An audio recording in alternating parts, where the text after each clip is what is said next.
Saludos desde Euronews. Bienvenidos al resumen informativo de algunas de las noticias que no solo han protagonizado este martes 22 de junio, sino que van a marcar tendencia en los próximos días y nos indicarán por dónde va a evolucionar la actualidad.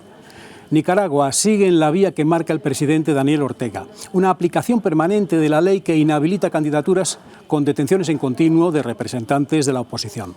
La política opositora María Fernanda Flores, viuda del expresidente nicaragüense Arnoldo Alemán, y el periodista Miguel Mendoza han sido detenidos el lunes por la noche. Acusación, la habitual en la Managua preelectoral: realizar actos que menoscaban la soberanía de Nicaragua. Una deriva que cada vez deja la candidatura de Ortega más deslegitimada, cerca de ser la única. La Unión Europea dio luz verde a la cuarta ronda de sanciones contra responsables de la represión en Bielorrusia. Cerca de 80 personas y 8 empresas. Mientras ultima un paquete de medidas restrictivas contra sectores económicos de la última dictadura de partido único en Europa que encabeza el presidente Alexander Lukashenko. En España sigue adelante la apuesta del presidente Pedro Sánchez por resolver el problema territorial. Primer paso, el indulto de los líderes independentistas catalanes presos. Saldrán de la cárcel al dejar sin efecto las condenas por sedición y malversación, pero continuarán inhabilitados para ocupar un cargo público. La negociación queda abierta. Por lo demás, la justicia europea ha dictaminado este martes que Venezuela puede recurrir las sanciones de la Unión Europea, que Venezuela está legitimada para impugnar el reglamento europeo que establece sanciones en su contra. Así que el Tribunal de Luxemburgo anula la sentencia del Tribunal General que había declarado lo contrario.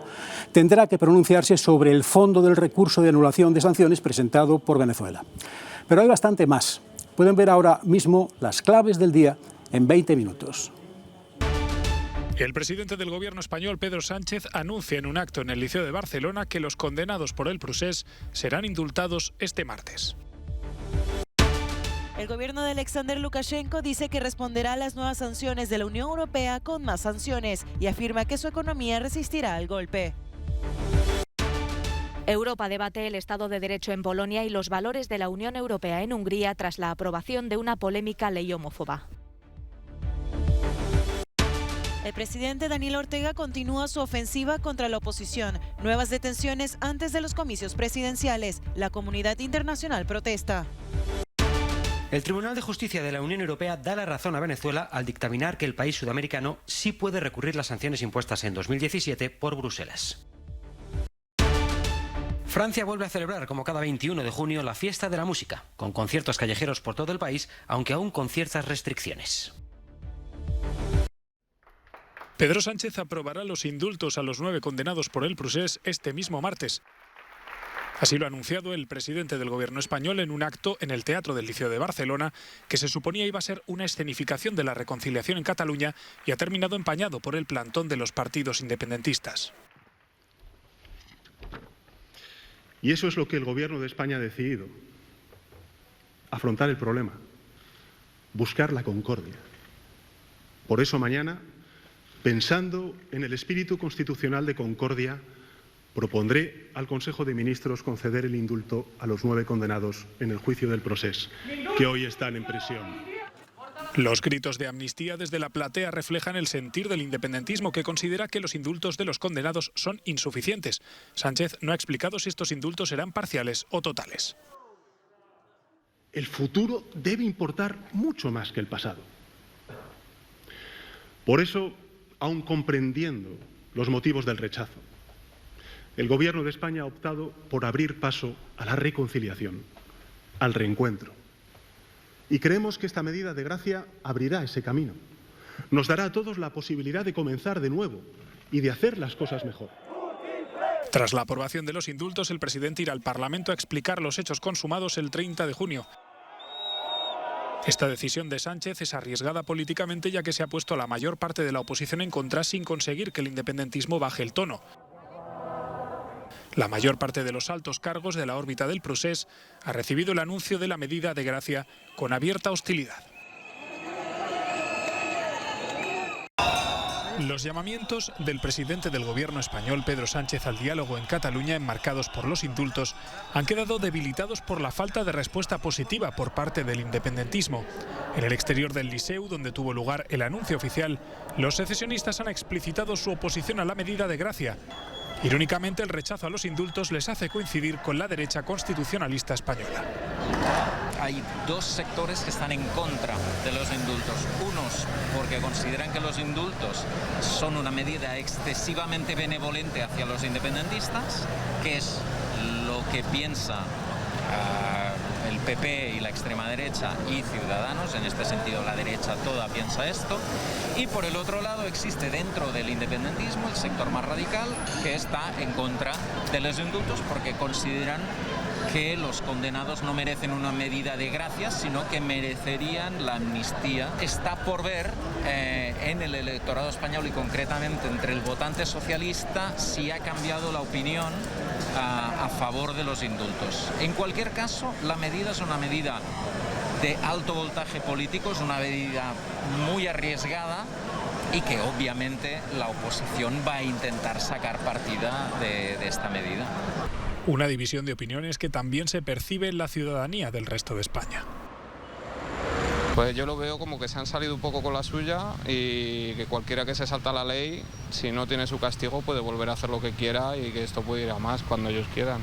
O sea, ahí pueden tensar la cuerda. Ellos ya llevan unos años en la cárcel y solo se les van a quitar parte de los años que les queda de cárcel, porque también ha sido una sentencia muy alta también la que les han puesto a ellos. Entonces a mí me parece como un paso necesario para ir rompiendo esa situación que está dejando a Cataluña hecha una pena. A partir del martes, cuando el Consejo de Ministros apruebe los indultos, empezará un nuevo capítulo en el pulso entre el independentismo y el Gobierno central. Las próximas semanas serán decisivas para saber si esta decisión de Sánchez hace avanzar realmente hacia la concordia. Bielorrusia dice estar lista para responder con la misma moneda a las nuevas sanciones de la Unión Europea. El gobierno de Alexander Lukashenko también enfrenta sanciones de Estados Unidos, Canadá y Reino Unido. Se trata de la mayor medida coordinada de Occidente contra el régimen. Hemos adoptado este lunes con respecto a Bielorrusia el mayor paquete de sanciones que incluye a 96 personas y entidades.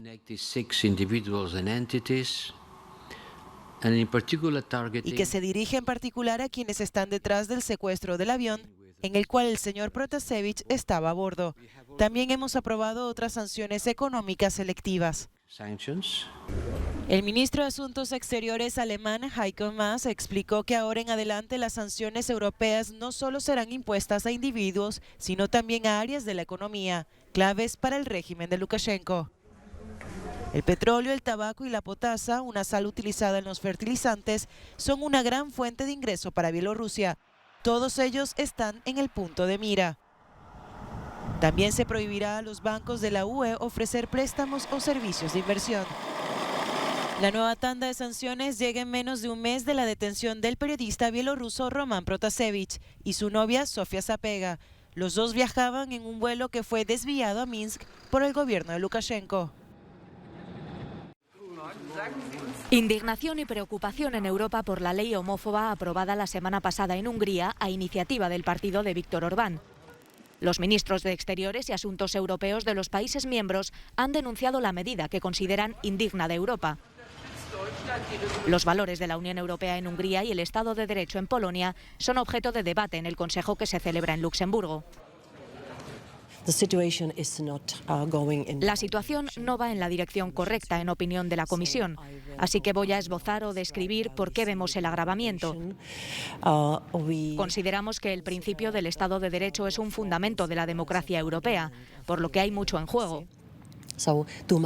Y tenemos que continuar este procedimiento porque seguimos viendo los problemas sistemáticos tanto en Hungría como en Polonia, ha señalado a su llegada a la reunión la vicepresidenta de la Comisión Europea para los Valores y la Transparencia, mientras que el representante de Hungría ha vuelto a defender la polémica medida.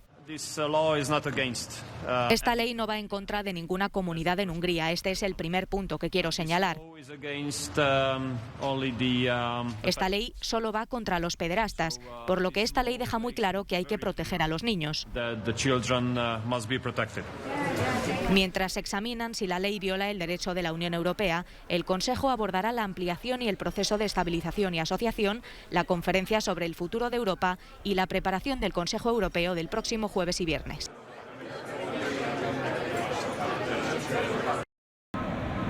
El presidente de Nicaragua, Daniel Ortega, carga nuevamente contra la oposición. Esta vez se trata de la detención de la política María Fernanda Flores Lanzas, esposa del expresidente Arnoldo Alemán, y el periodista Miguel Mendoza, ambos detenidos bajo la acusación de realizar actos contra la soberanía de Nicaragua. La Policía Nacional informó que la política permanece en su casa bajo custodia policial. Serán investigados por incitar a la injerencia extranjera, por menoscabar la soberanía y por presuntamente recibir financiamiento de potencias extranjeras para ejecutar actos de terrorismo. El periodista Miguel Mendoza es un cronista deportivo que a través de sus redes sociales criticaba de manera férrea el gobierno de Ortega, y en donde una oportunidad comparó la ola de arrestos con los secuestros ordenados por el narcotraficante Pablo Escobar. La policía explicó que basa su acusación citando la Ley de Defensa, aprobada por la Asamblea Nacional de mayoría sandinista.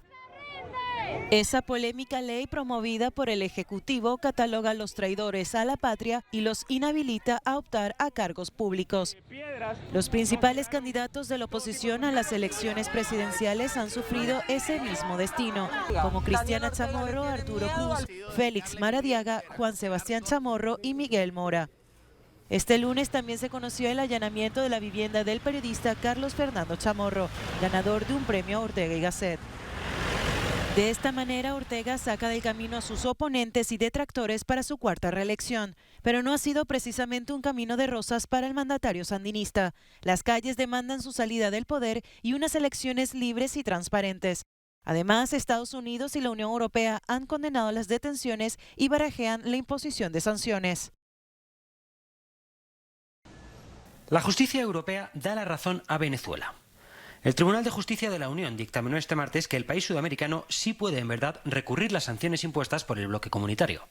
Venezuela, según la Corte de Luxemburgo, está legitimada para impugnar. La cuestión se remonta a finales de 2017, cuando Bruselas ejecutaba una serie de sanciones a Caracas con la intención de fomentar las soluciones democráticas en este país. Venezuela presentaba entonces un recurso de anulación que el Tribunal General tumbaba al considerar que no quedaba probado que dichas sanciones le hubieran afectado jurídicamente. Ahora, el Tribunal de Justicia desestima a su vez este dictamen y recuerda que Venezuela debe ser tratada como persona jurídica. Tras una persecución de 35 días, se ha encontrado sin vida al militar belga Jürgen Konings. El soldado de extrema derecha estaba en búsqueda y captura por terrorismo, tras huir con un cargamento de armas y después de amenazar con atacar las estructuras estatales belgas, pero también al virólogo más famoso del país. Su cadáver fue encontrado en un parque nacional que ya había sido registrado de forma extensiva, en una operación que había costado más de 650.000 euros. La situación ha provocado que se cuestione la actuación de la policía y los militares.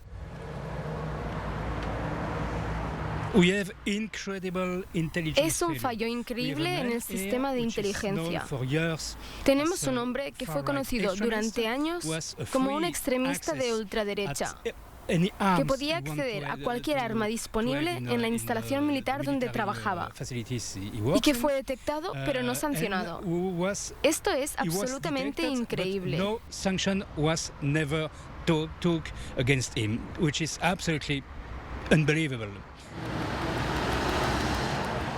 Koning desertó del ejército llevándose consigo un lanzacohetes, ametralladoras y varias granadas del cuartel donde estaba destinado. Pero lo más sorprendente de la historia es que logró hacerse famoso en las redes sociales, bajo el hashtag #ILoveJürgenKonings, y contaba con el apoyo de hasta 50.000 seguidores. Entre ellos había activistas de ultraderecha que compartían sus opiniones, pero también ha habido activistas anticonfinamiento que lo han elogiado. Creo que esta historia nos enseña dos cosas. La primera es que la amenaza de la extrema derecha no es tomada en serio por las autoridades. Y esto no solo en Bélgica, sino también en otros países de Europa. Y el segundo punto es que esta sociedad está enferma. Cuando miles de personas, gente normal, deciden hacer un héroe de un hombre como Jürgen Konings, tienes un problema grave.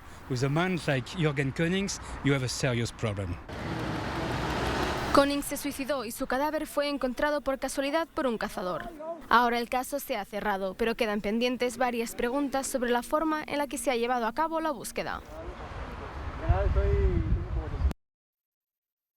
La peor pesadilla de Carmen y Ángel está solo a unos metros de su casa. El ruido de algunas de las cerca de 1000 terrazas autorizadas por el Ayuntamiento de Madrid por la pandemia no les permite abrir el balcón de su habitación, ni siquiera en las calurosas noches de verano. Continuamente crispaos, porque es que estamos hablando con los vecinos pendientes de que si tenemos que ir aquí, tenemos que hacer acá, tenemos que protestar por esto, tenemos que escribir al ayuntamiento, o sea, estamos todo el día pendientes del tema. Y luego por la noche es muy difícil. O sea, yo he tenido siempre problemas de insomnio, pero últimamente ya es que es un escándalo. Y este no es el único inconveniente al que se enfrentan los vecinos de varios distritos de la capital. Para mí la problemática principal es el tema del aparcamiento, porque yo vivo por aquí, aparco por aquí y es cierto que a lo mejor ahora en estas manzanas hay, no sé, 150 plazas menos de aparcamiento. La mengua de los ingresos por el confinamiento y la pandemia hace que los hosteleros consideren positiva la medida, al menos durante un tiempo. Para los que no teníamos terraza, hasta que se recuperen las pérdidas que hemos tenido por la pandemia, pienso que sí sería justo. Algo que algunos vecinos apoyan incluso durante un periodo más largo, aunque con condiciones. Establecer una ocupación máxima de las terrazas y regular los horarios. La afluencia a estas terrazas es masiva desde que el toque de queda acabó para los españoles el pasado mes de mayo. Es posible que desde este último lunes los vecinos tengan que estar soportando más ruido de lo habitual. A partir de ese día el ocio nocturno puede abrir hasta las 3 de la mañana y eso implica que muchas personas están regresando a casa más tarde de lo habitual. En Madrid, asociaciones vecinales ya han protestado por una situación que se vive en otras ciudades europeas como París, Roma o Barcelona. Desde el ayuntamiento insisten en que están trabajando en una normativa que podría contemplar la reducción de los espacios de bares y restaurantes. A lo mejor hay que establecer algún porcentaje máximo por barrio, por calle o por avenida, y es lo que precisamente están estudiando ahora los servicios técnicos, que se verá plasmado en esa ordenanza de terrazas. Por el momento y hasta el 31 de agosto, nuevos locales de la capital española pueden solicitar permisos para ocupar plazas públicas de aparcamiento pegadas a aceras y edificios. En Madrid, Carlos Marlasca, para Euronews. Cada 21 de junio, desde 1982, la fiesta de la música se ha convertido en un punto de encuentro ineludible entre el pueblo francés y sus artistas. El esperado evento celebra tanto su cultura nacional como su influencia internacional. Este año la fiesta celebró su 40ª edición y lo hizo convertida en un símbolo de la vuelta a los días felices, tras varios meses ciertamente difíciles para todos. También, por supuesto, para los músicos, que pudieron ver por fin frente a ellos al destinatario de su arte. Hasta el mismísimo presidente Emmanuel Macron quiso sumarse a la fiesta.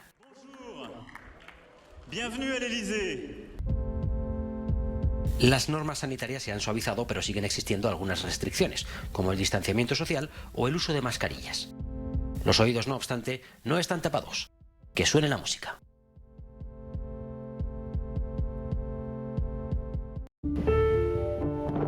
Este lunes fue el día más largo del año, marcando el final de la primavera y la llegada del verano.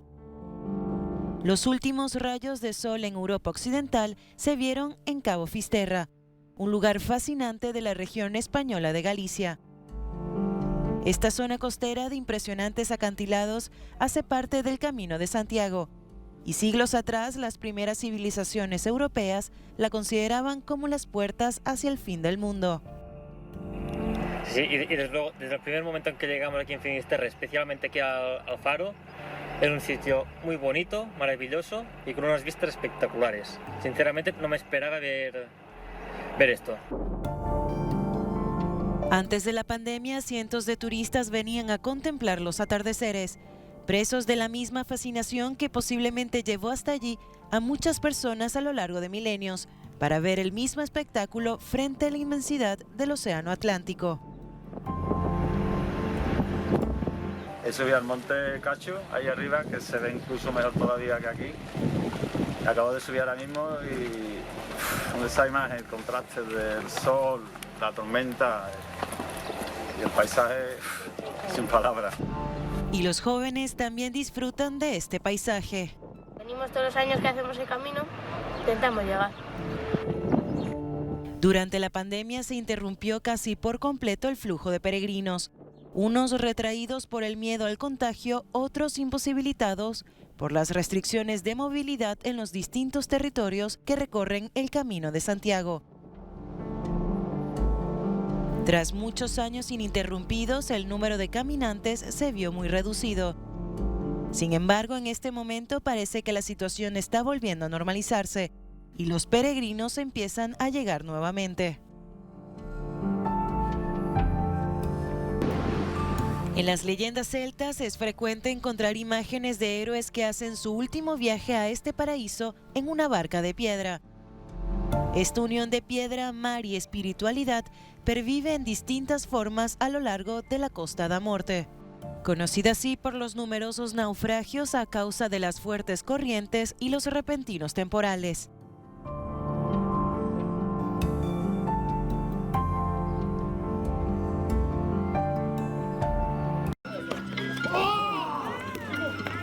Balompié pero con la cadera.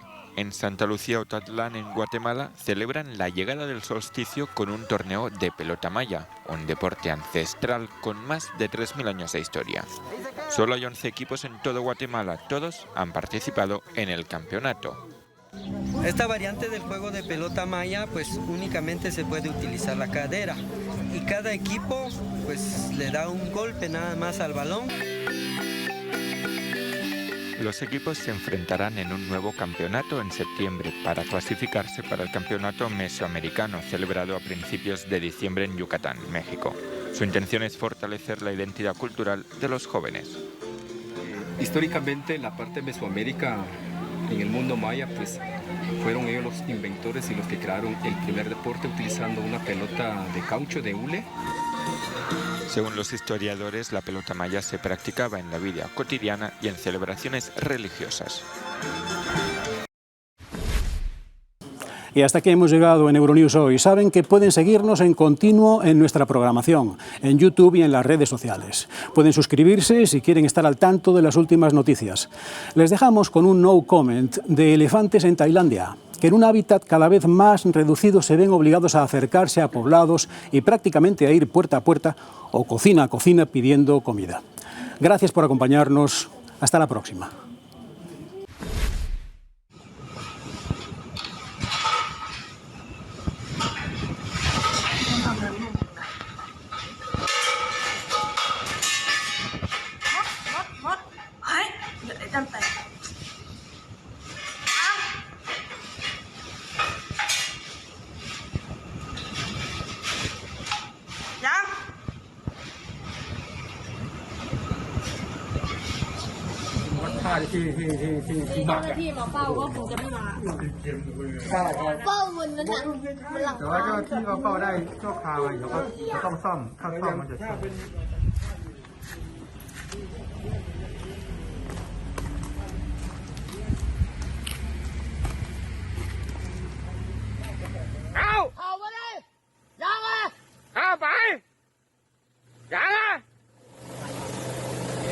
Ủa, nó mà nó đi đâu đó.